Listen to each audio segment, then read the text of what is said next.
The pursuit, week 3, we're back. We We did it. live. Another week done. Patrick, thoughts What's so up, far? people? Yeah, I feel fantastic for one, just because I'm talking to Big Bro T again, and we're getting through these weeks not easily. Every single workout's really painful and excruciating, but having Tristan there and we can complain together and then motivate each other during, before, and after each workout super helpful. But this week was good. This week was definitely challenging. We'll get into like specific workouts this week that we both know tortured us.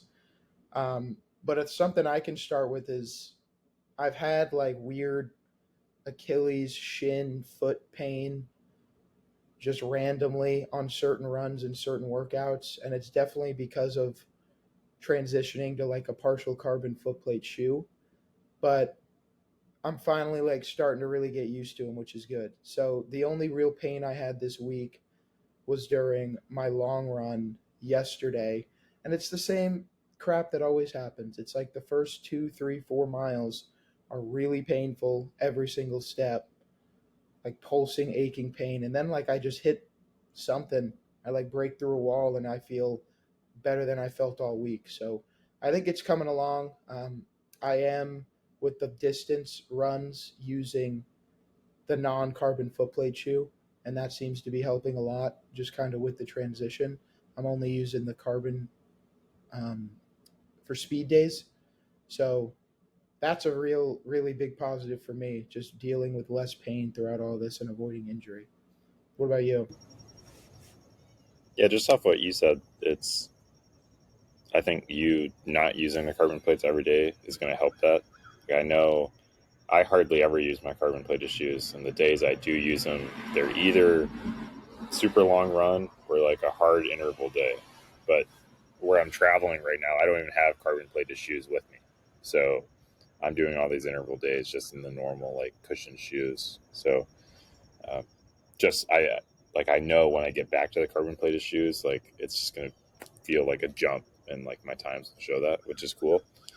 But how I feel, yeah, this week was a little Tristan's tough. also a world traveler. Tell the people where you are. Where you Yeah, been moving around to? on Monday I drove 7 hours down to Wake Forest University down in Winston Salem. So here for the month, and so this week was a little chaotic as far as like finding a gym, finding places to run. I think I've ran at, I think I did 4 trails this week, and I found a lake that's like a 7 mile loop, 7.5 mile loop, and that's where I did the long run and the tempo day. And that's honestly, it's like 10 minutes away, so like that's where I'm just gonna go for the most part because it's, I love running on trails. It's a beautiful lake and it's pretty close by and relatively flat. Like the hills. We had a hard tempo day, and I had hills just smack in the middle of one of the intervals, and it was like my last set, and it killed me. But yeah, aside from scheduling mishaps or figuring out my schedule, really my only challenge this week was myself, where it's like, oh, I had a meeting at 9 a.m. I needed to wake up and run, and I didn't. So then I missed out on a 2 a day. And then, so I ended up doing one workout less this week than Patrick did. I still hit all my runs, but in the gym, I missed one of the harder sessions because I prioritized not doing a double on Friday to then feel better for the long run Saturday. But that's all coping. I was just weak and Yeah, I didn't dude. do I it. mean, it's okay. So, You missed out on a super fun workout. I feel bad for you that you didn't get to do this one. It was really painful. I'm kidding everybody. You lucked out. yeah. Yeah. So I guess talking about the week we had, we started with, actually, this will be a rough estimate because our days were a little jumbled. Like both of us Yeah. did stuff different days, but roughly did the same stuff.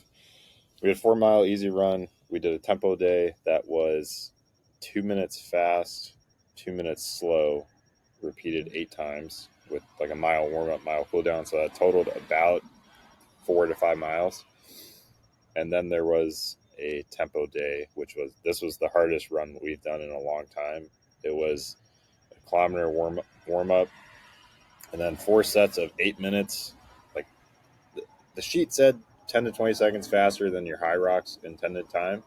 In a Hyrox, you're running 1K at a time, so like that should take roughly between 4 to 5 minutes. So you're almost doubling the amount of time you're running while trying to go faster.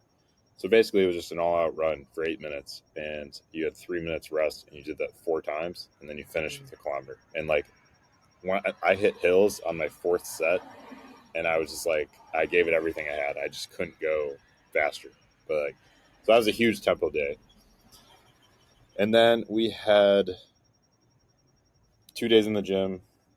Well, Patrick had 3, but just interval sessions of like, one day we had squats just every minute on the minute with box jumps, and then like just pushing into like skis, rows, sled pushes, sled pulls, stuff like that. And then the Friday workout that I missed in the gym, which again looked like a lot of fun, was Patrick, correct me if I'm wrong, it was like 4 sets of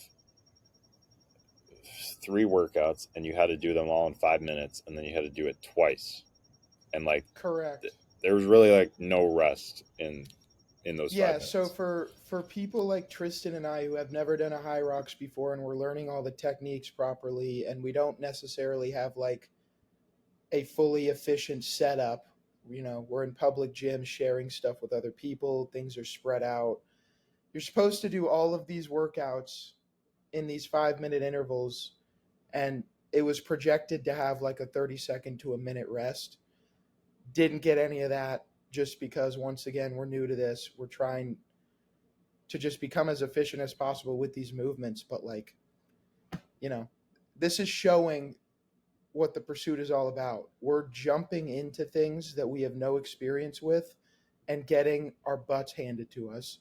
But with that, we're learning just every single time we get our asses handed to us. Like, I mean, techniques getting better, efficiencies are getting better, we're getting faster, but we're still really early on. I mean, this is week 3, so I will continually expect to be humbled for a majority of these 247 and the BPN workouts.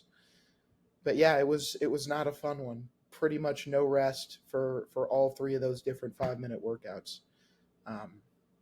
But I want to jump back to that tempo workout, if you want to, just because, like Tristan said, on the sheet on the app that we use, it says just to go like 15, 20 seconds faster than your Hyrox pace.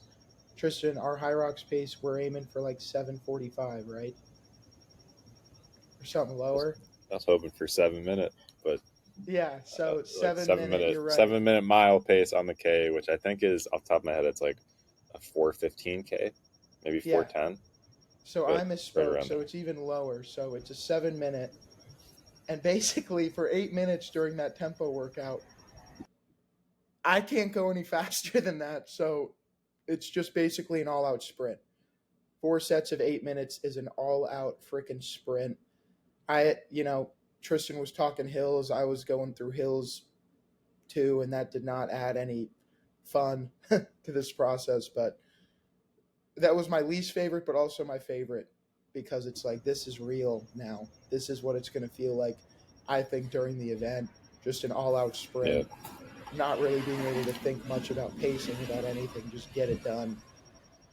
Yeah, this one was cool because you actually did it before me. So it's like I knew your times. And it was amazing. Our first 2 times were identical. And like, I was just running, which I find it funny. Like, I wasn't like, oh, so Patrick went 6:59 average pace, and then 7:15. And I had the exact splits. And I was like, I was pissed because I was like, I wasn't running to get his exact times. I was just running as hard as I could. And it just happened that it worked out that way. But it was just, I found myself, like, I would look and it had only been 2 minutes. And I was just like, wow, 6 minutes to go. And then I was doing like the mental math of, okay, 3 minutes in, there's 5 minutes to go. And like, those first 3 minutes largely felt easier than the last 5 minutes, obviously.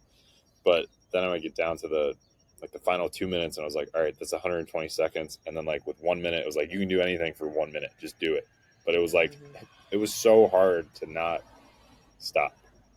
But like, once you got through it, like I felt accomplished and proud. And like, that's cool to feel after these types of workouts, where it's like, it's different than just oh, I don't want to go for a run today. Let me just go do four easy. It's like you are so like in the present moment when you're in one of these like hard like dying workouts that you can't really think about anything other than I'm either doing this or I'm quitting. Like those are the only two options. So it was like it's cool to prevail and not like tap out on a rep with like 3 minutes to go because like those thoughts were just in my mind like pretty much the whole time. But it was like I was like, I know Patrick did this. I'm not going to quit. I'm going to do this. And like it just feels good to like get through it. Well, then it shows like something. How long did that even take us? 40 minutes, like something around there. Yeah, I think the working time is around 45 minutes, but I So mean, there's something, rest in between that, so it's yeah, like it's 32 minutes of hard work realistically. yeah.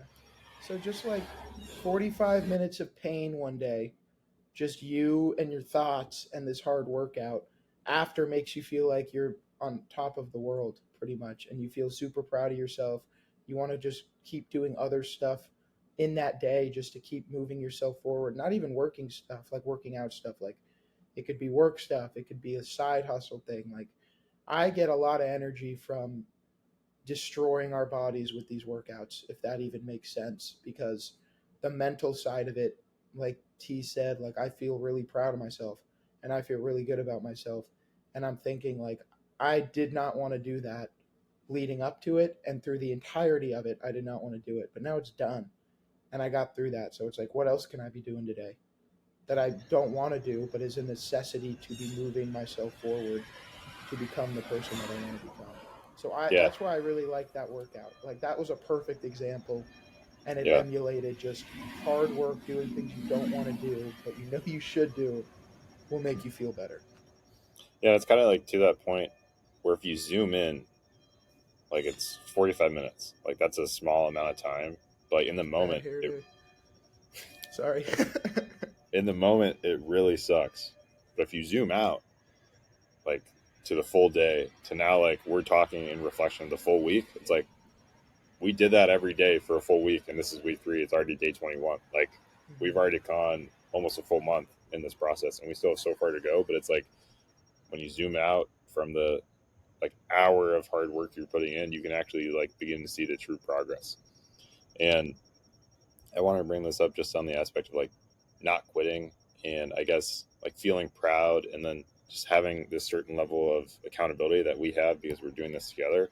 So that day I ran the temple run in the morning, and then the afternoon I went to the gym, and it was every minute on the minute squats with lunges following, and I was really hurting, and it was like 10 sets of sled pushes, and in my mind I was like I'm quitting after 4 of these sled pushes. Like I'm done, I'm cooked, I'm going home.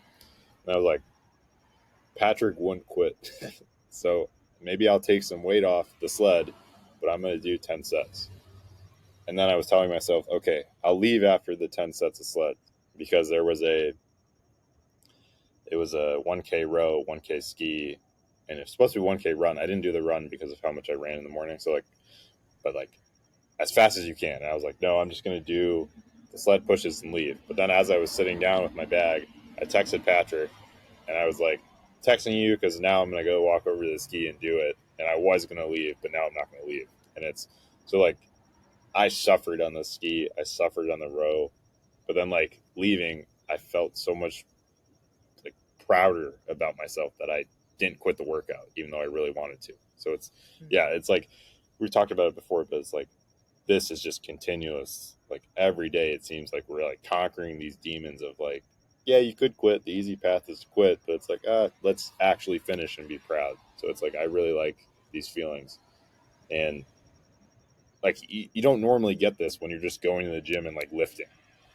Like maybe if you're like setting a PR, you do, but like I lifted, I've lifted, we've lifted most of our lives, and it's like I don't feel the same sense of accomplishment with just going into the gym and leaving as I do with these types of lifts. So it's cool.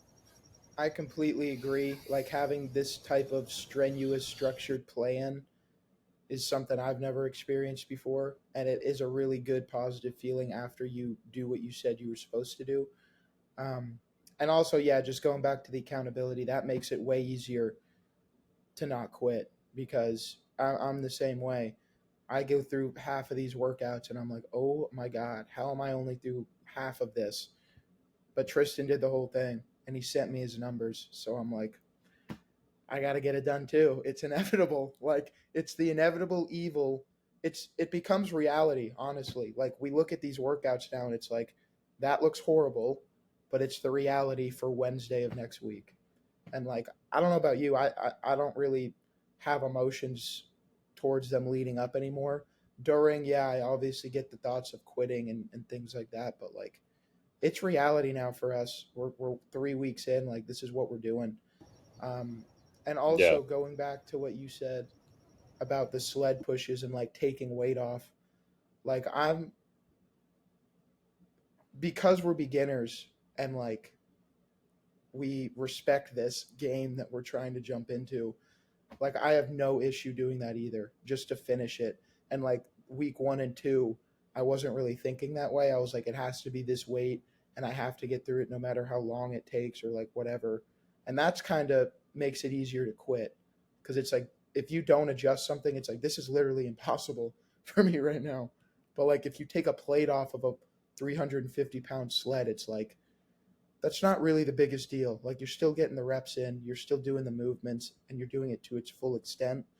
Um, so I think just continuing to grow and working and build our bodies up until we can get to that peak performance. Like we just have to do everything, and if that means reducing weight by 45 pounds or whatever it is, it's completely okay. Yeah. And relating it to running, I fully expect there's going to be days where, like, physically you just tap out.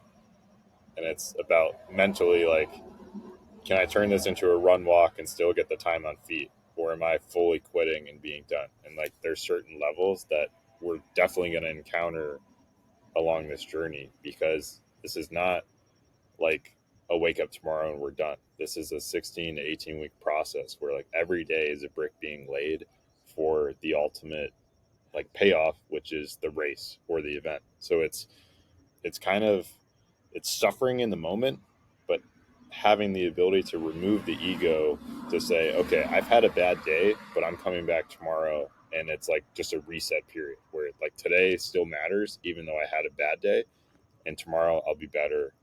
And it's just that mentality of, like, continually trying to be better, even if you've had bad moments. And that's why it's like, that's why I have no issue with taking the weight off on the sled, because it's like me defeating my mental demons and, like, pushing my body to continue even though I don't want to. Whereas, like, the converse is like just quitting. So yeah, Yeah, it's I definitely cool to consider feel it a that way. win. I Yeah. consider it a win to keep going, even if you have to adjust something. All right, man. We're at 18 minutes. I feel like we could talk for hours. Yeah, We keep saying we're gonna hit the 10-minute mark, and we it's double probably that never gonna again. happen. Yeah. So I think let's just wrap by talking about next week. It's more or less the same, and we currently don't have the workouts posted in the gym, so we're going to circle back. But largely expecting 3 days in the gym again of these hard circuit days. We'll be running 6 days, and so we have a 4 mile easy day, a shorter tempo day. We're going to have a demon hard tempo day again later in the week, and then a 4 mile easy run, 3 mile easy run, and then the long run this week is 12 miles. So we've done 10 miles the last 2 weeks for a long run. Yep. So we're upping that close to half marathon, and then we'll have Sunday to rest. So week 3 is done. Any closing thoughts, Patrick? No, I'm just excited. I'm fired up. I'm glad my legs are feeling good. I'm glad you're feeling good. We both have to travel. He travels a ton. I'll be in Houston all this week. So nothing's stopping us other than ourselves. Like, Yep. I'm fired up. Yeah. So week 3 done. The pursuit. Week 4 starts tomorrow. Let's go. Ow!